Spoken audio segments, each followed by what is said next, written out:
let's move on to the ACAC. This is a game I think we've been looking forward to since about week 4, week 5. I think we circled it, yeah, since that early. Woodlan at Adams Central.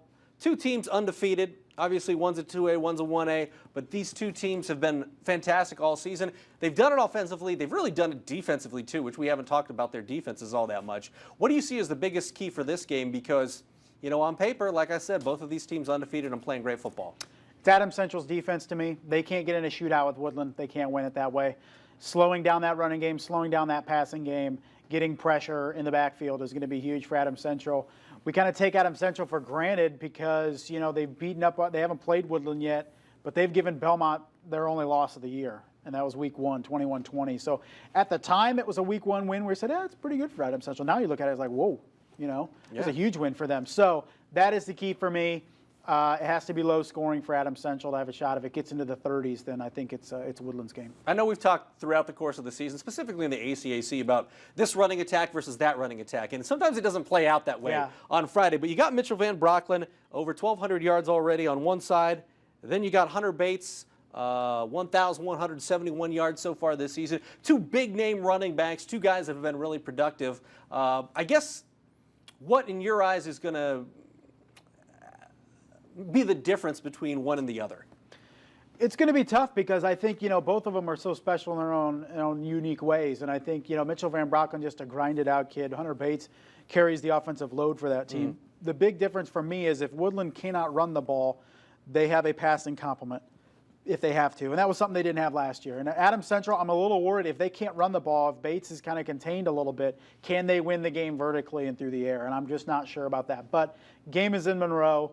And I think it's going to be a crazy atmosphere in Monroe, the cornfields of Adams Central. And I think that gives them an advantage, too. This is the biggest game at home for Adams Central in quite some time. So we'll see. Yeah, Adams Central has thrown for under 400 yards this season.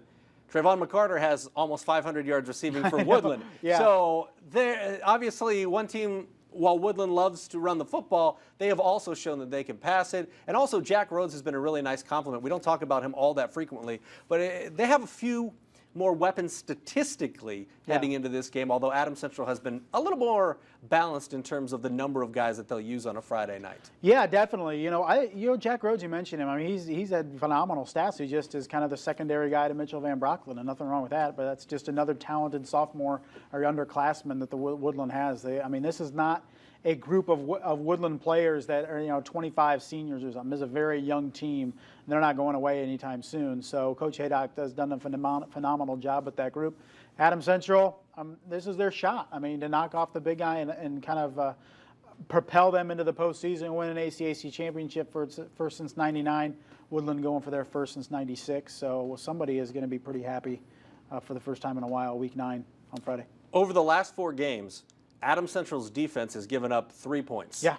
3 points total in the last 4 games. What do they have to do well against Woodlan? Is it stopping Mitchell Van Brocklin and making them a passing team? Yeah, I think that helps. I think if you're going to get beat by Woodlan, you know, if they just pass all over you, then you just got to tip your cap. But I will say that if Adams Central only gives up 3 points on Friday, they will win the game. That's actually a pretty good prediction. Dynamite insight. Wow. There you go. That's why you tune in every Monday right here on Wayne.com for dynamite insight just like that from Justin Kinney. Don't miss it. You know what? If they give up 0, I bet they win as well. Ooh. Breaking it down, we break it down even further. We don't just give it surface. People are reaching for their mice right now. Yeah, they're done with this. And so are we. We'll be talking about sectional football next Monday right here on Inside the Zone. A lot of riveting matchups. Yep, the draw has already been done. You can check it out on Wayne.com, see who your team is playing. There was been a worse draw. I don't know what they're. I mean, there's just no premier game where you look at it and go, week 1, we got to be here. No. I was going to say the same thing. There's not a lot of jazz when it came out. You're like, where's the game of the week? Yeah, I don't know yet. Yeah, we'll figure it out. But you know what? That stuff always plays itself out. So we will have it for you next week right here on Inside the Zone. For Justin, I'm Glenn. We'll see you next week.